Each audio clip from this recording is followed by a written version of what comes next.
Courage தான் எல்லாத்துக்குமே ஒரு பேஸ். கரேஜ் தான் எல்லாத்துக்குமே ஒரு பவர். அப்படிப்பட்ட அந்த பவர் எதிலிருந்து ஆரம்பிக்கிறது தெரியுமா? நம்மள அண்டர் எஸ்டிமேட் பண்ற நேரத்துல, நம்மள ஒரு ஏளனமா பார்க்கிற நேரத்துல நம்ம யாருன்னு ப்ரூவ் பண்ணி காட்டணும்னு ஒண்ணு தோணும். நம்ம யாருன்னு காட்டணும்னு ஒரு உத்வேகம் ஒண்ணு வரும். அப்படி ப்ரூவ் பண்ற அந்த பாயிண்ட் எதுல இருந்து ஸ்டார்ட் ஆகுது தெரியுமா? எந்த விஷயத்துல நம்மள கிண்டலும் கேலியுமா பேசுறாங்களோ அதே விஷயத்தை வச்சு நம்ம அது ஒரு பாசிட்டிவா மாத்துறதுன்னு ஒண்ணு இருக்குல்ல, அதே விஷயத்தை வச்சு நம்ம அது ஒரு ஃபயரா மாத்துறதுன்னு ஒன்று இருக்குல்ல, அங்கிருந்து தான் அந்த பவரே ஸ்டார்ட் ஆகும். அப்படிப்பட்ட அந்த உண்மையான அந்த பவரை சொல்ற அந்த பாயிண்ட்ல இருந்து ஆரம்பிக்கலாமா? ஏ விஜய், வீட்டை விட்டு வெளியே வா. ஏ விஜய், பணியூர் விட்டு வெளியே வா அப்படின்னு சொல்றவங்களுக்கு என் வீடு எதுன்னு தெரியுமா? முதல்ல என் வீடு எங்க இருக்குனாவது தெரியுமா? என சீண்டி பார்க்கறதா நினைச்சு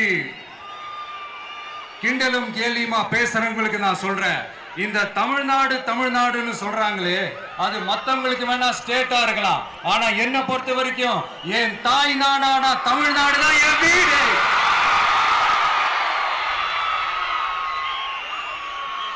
என் வீட்டுல மொத்தம் எத்தனை பேர் இருக்காங்க தெரியுமா? 8 கோடி பேர் இருக்காங்க. ஒட்டுமொத்த தமிழ்நாட்டு மக்களும் என் வீட்டு மக்கள். என் குடும்பம். நன்றி. வரவேற்புரையே இவ்வளவு வேகமா இருந்தா நிறைய பேர் நிறைய கனவு காண்றாங்க. வேலையே செய்ய மாட்டவங்க எல்லாம் நிறைய பேரு நீங்க போடுற இந்த 1000, 2000, 5000 கணக்கையெல்லாம் மக்கள் வாங்கி அவங்க பணம் உள்ள வச்சுக்கிட்டு 5 ரூபா விசிலுக்கு ஓட்ட போட்டு கோடிக்கணக்கான வாக்குகளை கொடுக்க போறாங்க. இந்த தருணம் அந்த தருணம் தர்மத்தாரின் தவப்புதல்வர் மாங்கனி மாநகருக்கு உங்கள் இதயக்கனி வருகிறார். கோட்டை மாரியம்மன் ஆட்சியோடு கோட்டையாக்கி வருகிறார்.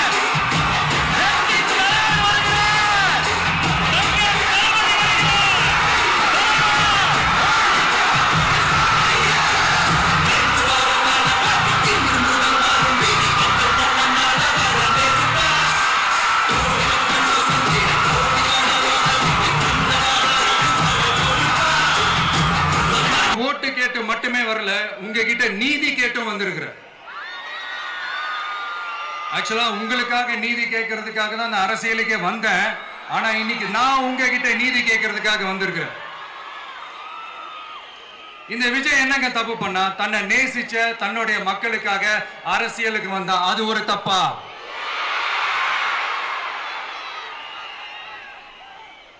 எல்லாத்தையும் ஒதுக்கி தள்ளிட்டு மக்களுக்காக மட்டுமே வந்த அது ஒரு தப்பா? இந்த மத்த கட்சிகளுக்கெல்லாம் மாநாடு நடத்துறதுக்கோ பொதுக்கூட்டம் நடத்துறதுக்கோ இல்ல ஹால் ஃபங்க்ஷன்ஸ் நடத்துறதுக்கோ பர்மிஷன் கொடுப்பாங்க, இடம் கொடுப்பாங்க. ஆனா நமக்கு மட்டும் இடம் கொடுக்க மாட்டாங்க, கொடுக்கவும் விட மாட்டாங்க. இது என்னங்க நியாயம்? நான் போய் மக்களை சந்திக்கிறதுக்கோ இல்ல மக்கள் வந்து என்ன சந்திக்கிறதுக்கோ ஒரு உரிய இடமோ இல்ல உரிய பாதுகாப்போ மத்த கட்சிகளுக்கு எல்லாம் கொடுப்பாங்க. ஆனா எனக்கு கொடுக்க மாட்டாங்க, கொடுக்கவும் விட மாட்டாங்க. இது என்னங்க நியாயம்? இந்த SOPs சொல்லுவாங்க, அதனுடைய ஃபுல் ஃபார்ம் வந்து ஸ்டாண்டர்ட் ஆபரேட்டிங் ப்ரொசீஜர். ஆனா எனக்கு மட்டும் அது ஸ்டாலின் சார் ஆபரேட்டிங் ப்ரொசீஜர். இது என்னங்க நியாயம்?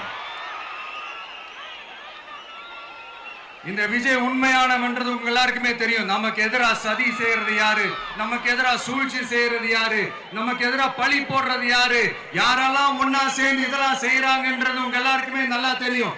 அதனால என்னோட சொந்தங்களாகிய உங்ககிட்ட வந்து நான் நீதி கேட்காம வேற யாருக்கிட்ட தான் போய் கேட்பேன்?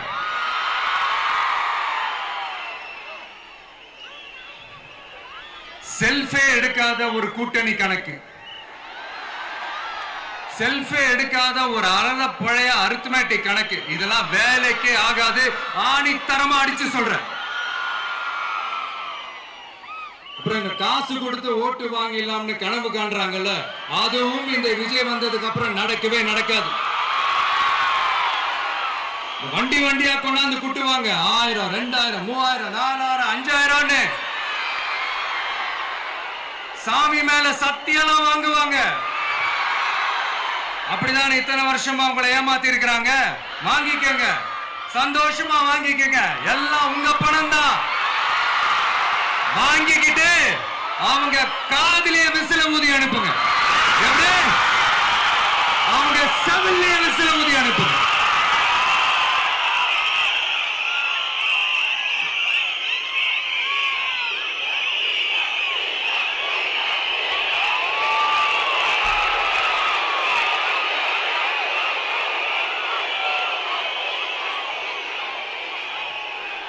அடுத்து நம்மளுடைய ஜென்சி அடுத்த இளம் தலைமுறையினருக்கும் ஒண்ணு நான் சொல்லணும்னு நினைக்கிறேன். இந்த பணத்தை கொடுத்து ஏமாத்தி ஓட்டு வாங்குற அந்த கலாச்சாரம் ஒழியணும். பணத்தை கொடுத்து ஏமாத்தினா ஏமாறுவீங்க. உங்களை தான் கேட்கிறேன், பணத்தை கொடுத்து ஏமாத்தினா ஏமாறுவீங்க? எல்லாரும் கொஞ்சம் கை இப்படி வைங்களேன் எனக்காக. நான் சொல்றதை கொஞ்சம் ரிப்பீட் பண்ணுங்க. எங்க ஓட்டு எங்க உரிமை. எங்களை யாரும் விலைக்கு வாங்க முடியாது. எங்கள் ஓட்டு விசில் சின்னத்துக்கு தான். வேற யாரையும் நம்பி ஏமாற மாட்டோம். தேங்க்யூ. கேட்டுச்சா சார்? இனிமே நீங்க கொள்ளையடிச்சு வச்சிருக்கிற பணம் எல்லாம் வேஸ்டா போகுது, குப்பையில தான் தூக்கி போடணும். உங்களுடைய இந்த ஊழல் ஆட்சியும் மக்கள் குப்பையில தான் தூக்கி போட போறாங்க. அடுத்து ஒவ்வொரு வீட்டில் இருக்கிற என்னுடைய குட்டி நண்பா நண்பீஸுக்கும் நான் சொல்லணும்னு நினைக்கிறேன். வீட்டுல டிவியில உட்கார்ந்து இந்த பிரச்சார மீட்டிங் எல்லாம் பார்த்துட்டு இருப்பீங்க. உங்களையும் உங்களுடைய ஃபியூச்சரையும் மைண்ட்ல வச்சுக்கிட்டு தான் நாம அரசியலுக்கே வந்திருக்கிறோம். அதனால எனக்காக நீங்க ஒண்ணு செய்யணும். தொடர்ந்து செஞ்சுக்கிட்டு தான் இருக்கிறீங்க. நான் நிறைய கியூட்டான வீடியோஸ்லாம் நான் பார்க்கிறேன். லைக் உங்க அம்மா அப்பா கிட்ட மைக்க நீட்டி யாருக்கு ஓட்டு போடுவீங்கன்னு கேட்டா பின்னாடி இருந்த அந்த பையன், அம்மா விஜய்னு சொல்லுவா, அப்பா விஜய்னு சொல்லுப்பா அப்படின்னு நிறைய அந்த கியூட்டான வீடியோஸ் எல்லாம் பாக்குறேன். அதை தொடர்ந்து தயவு செஞ்சு அதை தொடர்ந்து கண்டினியூ பண்ணுங்க. உங்க வீட்டுல இருக்கிற உங்களுடைய அப்பா அம்மா தாத்தா பாட்டி பெரியப்பா பெரியப்பா சித்தி சித்தப்பா அத்தை மாமா ஓட்டு போடுற வயசுல இருக்கிற அண்ணன் அக்கா எல்லாரையும் விசில் சின்னத்துக்கு ஓட்டு போட சொல்லுங்க. விசில் சின்னத்துக்கு ஓட்டு போட வைங்க.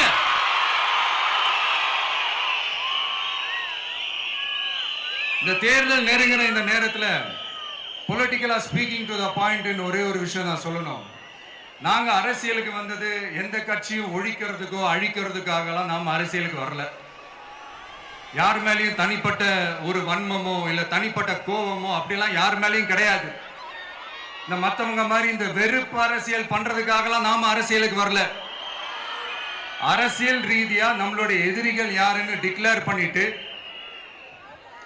தேர்தலில் நின்று ஜெயிச்சு மக்களுக்காக எங்களுடைய நன்றி கடனை செலுத்துறதுக்காக தான் நாம அரசியலுக்கே வந்திருக்கோம். Just want to make this clear. அவங்களை கேள்வி கேட்கறதுக்கு முன்னாடி அவங்களுடைய இயலாமையை மறைக்கிறதுக்காக இந்த ஏ டீம் பி டீம் இதெல்லாம் கூட சேர்த்துக்கிட்டு ஒரே விஷயத்த சொல்லி அழுகுறாங்கல்ல. என்னன்னு சொல்லி அழுகுறாங்க? அனுபவம் இல்லாதவங்களால எப்படி ஆட்சி அதிகாரத்தை செய்ய முடியும் அப்படின்னு ஒரே விஷயத்த சொல்லி அழுகுறாங்கல்ல. அந்த அழுகைக்கு நாம ஒரு பதிலடி கொடுக்கணும்ல. மக்களே, நான் உங்களையே கேட்கிறேன், தெரியாம தான் கேட்கிறேன். இந்த அனுபவம் அனுபவம் அனுபவம்னு சொல்றாங்களே, அதிகாரத்தை வச்சு மக்கள் பணத்தை கொள்ளையடிச்சதை தாண்டி வேற ஏதாவது கொம்பு முளைச்ச பெரிய அனுபவம் இவங்களுக்கு இருக்குதா?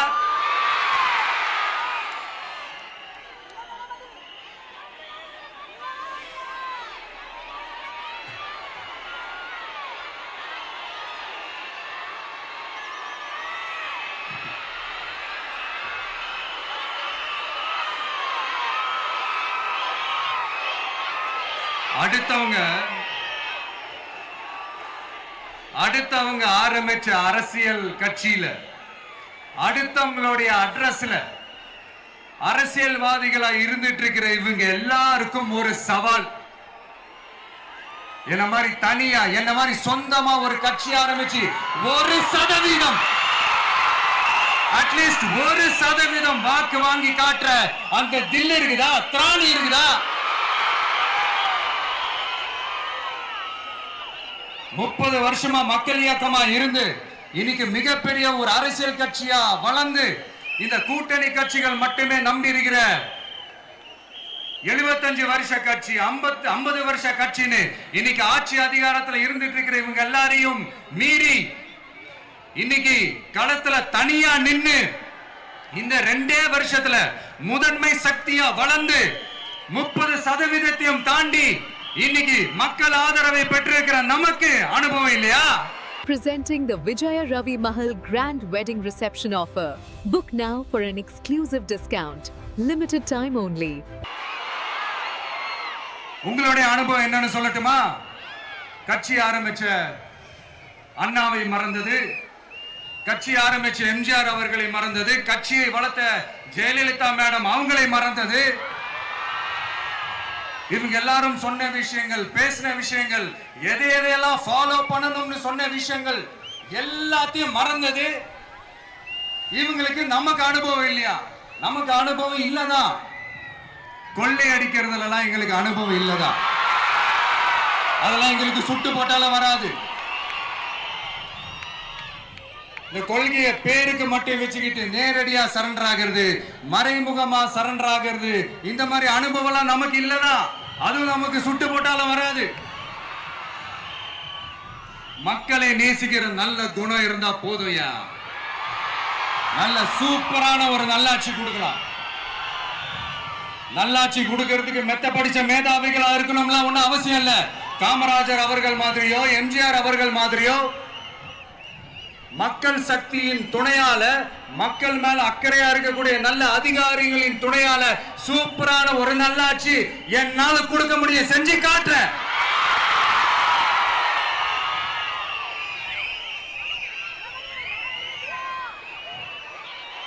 நாலரை வருஷம் ஆச்சு, 4.25 வருஷத்துக்கு மேல ஆகுது. இப்போ ஒவ்வொரு வீட்டு கதவையா தட்டி உங்கள் கனவுகளை சொல்லுங்கள், உங்கள் கனவுகளை சொல்லுங்கள், நாங்கள் அதை நிறைவேற்றி காட்டுறோம். இல்ல, ஸ்டாலின் சாருக்கு மக்கள் சார்பா ஒரு கேள்வி. மக்களுடைய கனவு என்னன்னு உங்களுக்கு தெரியுமா சார்? அது சரி, அவங்க என்ன நினைக்கிறாங்கன்னு உங்களுக்கு தெரியாது, அதுக்கப்புறம் எப்படி அவங்க கனவுகளை பத்தி உங்களுக்கு தெரியும்? மக்களோட கனவு என்னன்னு நான் சொல்லட்டுமா சார்?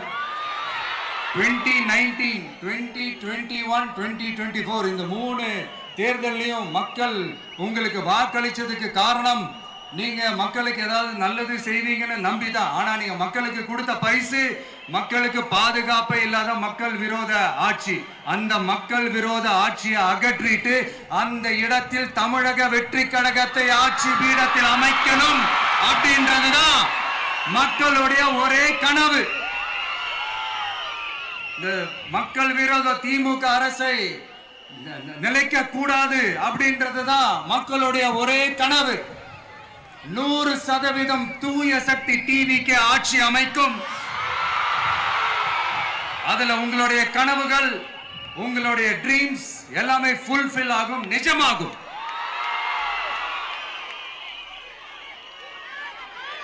தமிழ்நாடு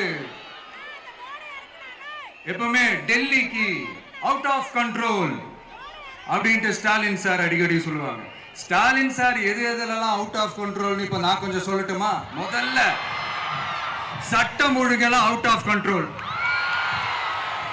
பெண்கள் பாதுகாப்புல அவுட் ஆஃப் கண்ட்ரோல், இளைஞர்கள் வேலை வாய்ப்புல அவுட் ஆஃப் கண்ட்ரோல், மொத்தத்தில் அவரோட ஆட்சியே ஒரு அவுட் ஆஃப் கண்ட்ரோல். இந்த வருஷம் பிகினிங்ல சட்டசபையில பேசும்போது சொல்றாங்க மக்கள் எல்லாரும் ரொம்ப மகிழ்ச்சியா இருக்கிறாங்க, அதனால நானும் ரொம்ப மகிழ்ச்சியா இருக்கிறேன் அப்படின்னு. மக்கள் சந்தோஷமா இருக்கிறத பார்க்கறது கூட ஒரு சந்தோஷம் தான் சார், அது யாரும் இல்லைன்னு சொல்லல. அப்படி உண்மையிலேயே மக்கள் உண்மையிலேயே சந்தோஷமா இருக்கிறாங்க அப்படின்னா ஏன் சார் விவசாயிகள் போராட்டம் நடக்குது? ஏன் சார் மீனவர்கள் போராட்டம் நடக்குது? ஏன் தொழிலாளர்கள் போராட்டம் நடக்குது? தூய்மை பணியாளர்கள் போராட்டம் ஏன் நடக்குது?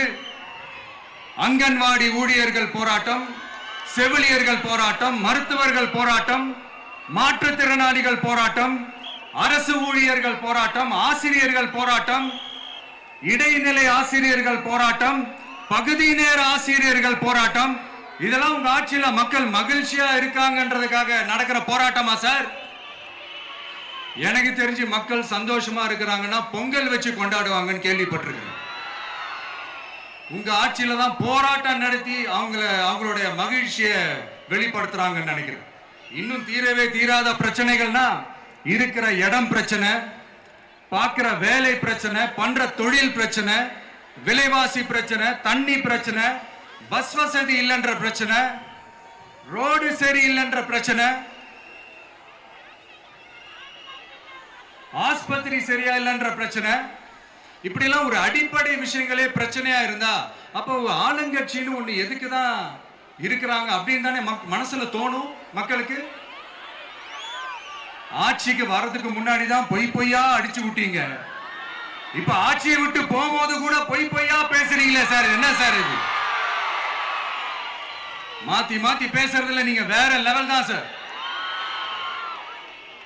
ஆட்சிக்கு வந்த அடுத்த வருஷமே 2022ல 70% வாக்குறுதிகளை நிறைவேற்றிட்டோம்னு சொன்னாங்க. அப்புறம் போன வருஷம் 90% வாக்குறுதிகளை நிறைவேற்றிட்டோம்னு சொன்னாங்க.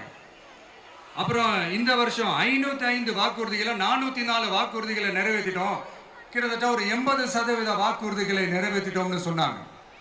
முதல்ல 70, அப்புறம் 90, அப்புறம் 80. இன்னும் தேர்தல் நெருங்க அது 60, 50, 40, 30, 20ல போய் நிற்கும்னு நினைக்கிறேன். அதையும் அவரே அறிவிப்பாரா என்னமோ எனக்கு தெரியல. முதல்வர் ஸ்டைல்லையே சொல்லணும்னா, பொய்யிலேயே பிறந்து பொய்யிலேயே வளர்ந்த புலவர் பெருமானே, கொஞ்சம் அத திருத்தி சொல்றேன், புலுகர் பெருமானே. அது இன்னும் பொருத்தமா இருக்கு. அவருடைய அண்ட புழுகு, ஆகாச புழுகு என்ன தெரியுமா? பெண்களுக்கு பாதுகாப்பு தமிழ்நாட்டில் எங்க போனாலும் கொட்டி கிடக்குதா. அப்படி அது உண்மைனா அண்ணா யூனிவர்சிட்டி அந்த பொண்ணுக்கு ஏன் சார் அப்படி ஒரு கொடுமை நடந்துச்சு? கோவை கல்லூரி பெண்ணுக்கு ஏன் சார் அப்படி ஒரு கொடுமை நடந்துச்சு? பெண் குழந்தைகள் பாதிக்கப்படுறதா கிட்டத்தட்ட 1000க்கும் மேலான போக்சோ கேசுகள் ஏன் சார் பதிவானுச்சு? போதைப் பொருள் கலாச்சாரம் கண்ட்ரோலே இல்லாம அது பாட்டுக்கு தாறுமாற எங்கேயோ போய்கிட்டு இருக்கு. வயலன்ஸ்லாம் தலைவிரிச்சு ஆடுது. அதுக்கு ஒரு ரீசெண்ட் எக்ஸாம்பிள் அந்த ரயில்வே ஸ்டேஷன்ல அந்த சிறுவர்கள் எல்லாரும் சேர்ந்து செஞ்ச அந்த சம்பவம். சட்டம் ஒழுங்கு சரியா இருந்தா ஏன் சார் இப்படி எல்லாம் நடக்குது? சட்டம் ஒழுங்கு சரியா இருக்கணும்னா முதல்ல தமிழ்நாட்டுக்கு ஒரு டிஜிபி வேணும் சார். எங்க சார் போனார் அவரு? எங்க அவரு? சும்மா இந்த ஆக்டிங் ஆபீசரை வச்சுக்கிட்டு அரசாங்கத்தை நடத்துனீங்கன்னா இப்படிதான் சட்டம் ஒழுங்கு சந்தி சிரிக்கும். முதல்ல தமிழ்நாட்டுக்கு ஒரு டிஜிபியை போடுங்க சார். அதுக்கப்புறமாச்சும் சட்டம் ஒழுங்கு சரியாகுதான்னு பார்ப்போம். சரிப்பா, கேள்வியா கேட்கிறிய, நீ வந்தா என்ன செய்வ அதானே கேட்கறீங்க. கரெக்ட், கேட்கணும். மக்களோட அடிப்படை தேவைகளை தீர்க்கிறது தான் நம்மளுடைய ஃபர்ஸ்ட் வேலையே. அதை தீர்க்கிறதுக்கான அந்த தேடி போறது, அதோட சொல்யூஷனை தேடி போறது தான் நம்மளுடைய ஃபர்ஸ்ட் அஜெண்டாவே. கொஞ்சம் வெயிட் பண்ணுங்க, தேர்தல் அறிக்கை ரெடி ஆயிட்டு இருக்கு. தெளிவான ஒரு தேர்தல் அறிக்கையாவது வரும். என்ன நம்புற உங்களை நான் டிசப்பாயிண்ட் பண்ணவே மாட்டேன்.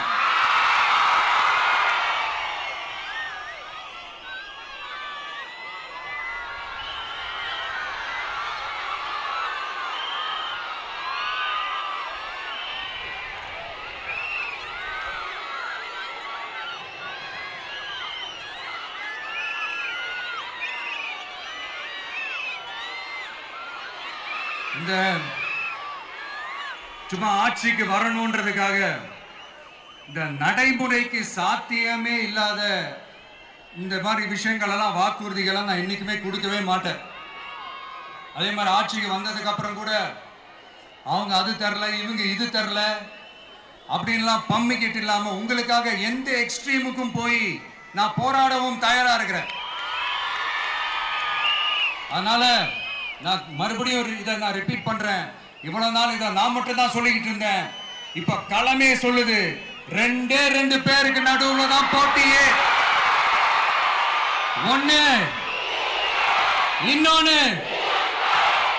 ஒண்ணு தூய சக்தி டிவிக்கு, இன்னொன்னு தீய சக்தி DMK.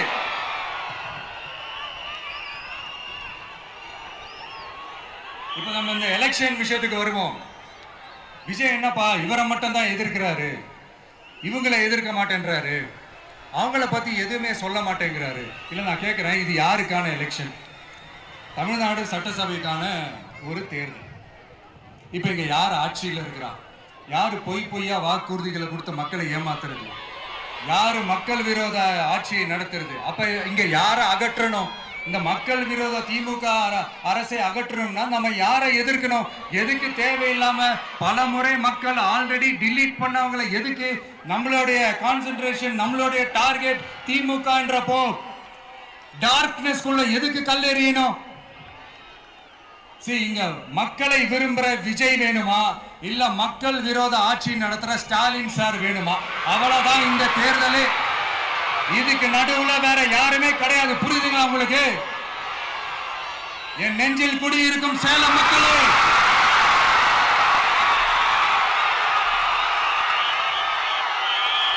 one last simple question. Vijaya நம்புறீங்களா, ஸ்டாலின் சார நம்புறீங்களா? அவ்வளவுதான், முடிஞ்சு போச்சு. கதம் கதம். போர் முழக்கம் உங்களை ஒரு நிமிஷம் கூட தூங்க விடாது. இந்த போன லாஸ்ட் வீக் இந்த டிஎன்பிஎஸ்சி இந்த எக்ஸாம்ஸ், இந்த குரூப் 2 எக்ஸாம்ஸ் அதை அனௌன்ஸ் பண்ணிட்டு உடனே அதை கேன்சல் பண்ணிட்டாங்க. இது உலகத்துக்கு எல்லாருக்கும் தெரியும். கேன்சல் பண்ணிட்டு ரொம்ப சிம்பிளா டெக்னாலஜி இதோ சம் ஃபால்ட், டெக்னிக்கல் ஃபால்ட் அப்படின்னு சொல்லி அதை கடந்து போயிட்டாங்க.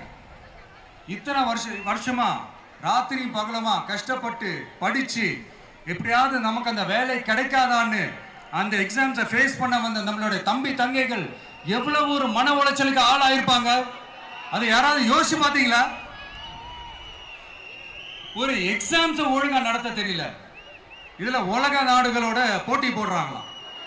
நம்மளுடைய தம்பி தங்கைகள் நம்ம அம்மா அப்பா கிட்ட சொல்லுங்க,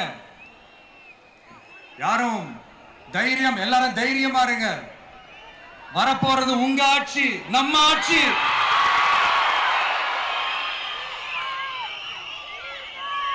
அதனால இந்த மாதிரிலாம் எதுவும் நடக்காம சமூக நீதிக்கான ஒரு நல்ல ஆட்சியை அமைப்போம்.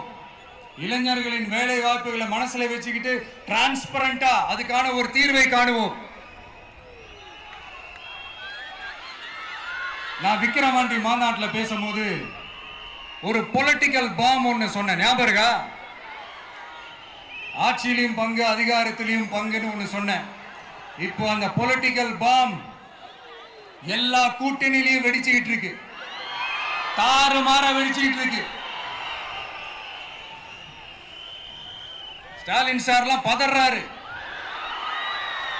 ஆட்சி அதிகாரத்துல பங்கெல்லாம் தமிழ்நாட்டில் ஒத்து வராது அப்படின்னு சொல்றாரு.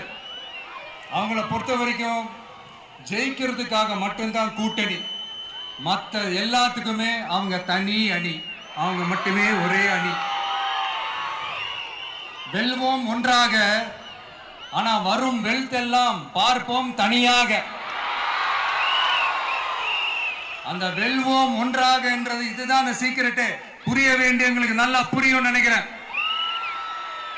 உங்களோட நான் இருக்கேன், நம்மளோட நம்ம மக்கள் இருக்காங்க. இதுக்கு மேல என்ன வேணும்? கான்பிடென்டா இருங்க, நல்லதே நடக்கும், வெற்றி நிச்சயம். மீண்டும் சந்திக்கும் வரை நன்றி, வணக்கம்.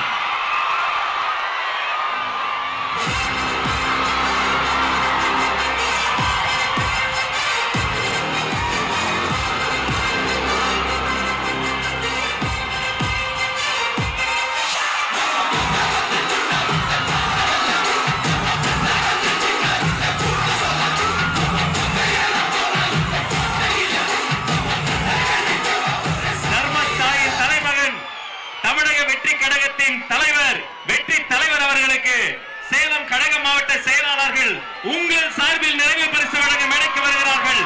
சேலத்து இளம் சிங்கம் தமிழன் பார்த்திபன்,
தமிழ்நாட்டு மக்களையும் என் கழக தலைவரையும் காப்பாற்றுவதற்காக இந்த வீரமே ஊழல் சக்திகளை ஓங்கி அடிக்க ஊழல் சக்திகளை நல்வாக்கி தருவோம். நன்றி. கழக மாவட்ட செயலாளர்களுக்கு நன்றி.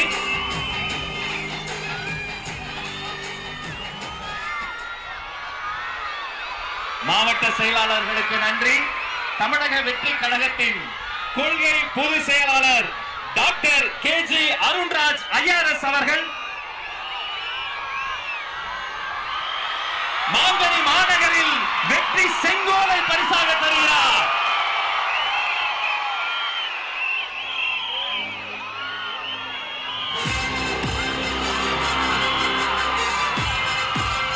அந்த வெள்ளி செங்கோலோடு சேர்த்து மக்களின் சார்பில் மாங்கனி மாநகரில் மாவட்ட கழக செயலாளர் மக்கள் சார்பில் பொன்னிற செங்கோலையும் தருகிறார்.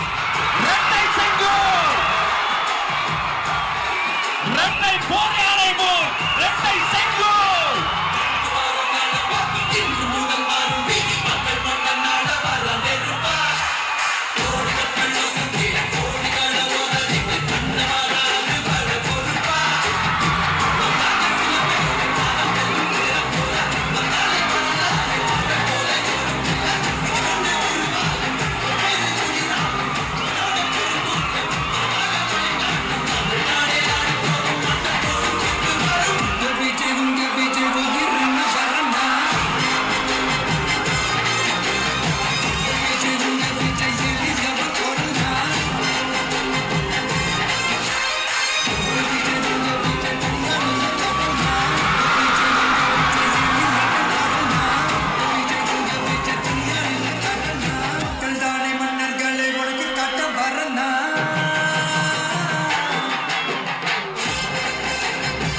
செய்வதற்கான அரங்கமும் ஏற்பாடு செய்யப்பட்டிருக்கிறது. இத்தனை நேரம் பொறுமை காத்து எங்களோடு இணைந்திருந்த அத்தனை சொந்தங்களுக்கும் நன்றி, நன்றி, வெற்றி, வணக்கம்.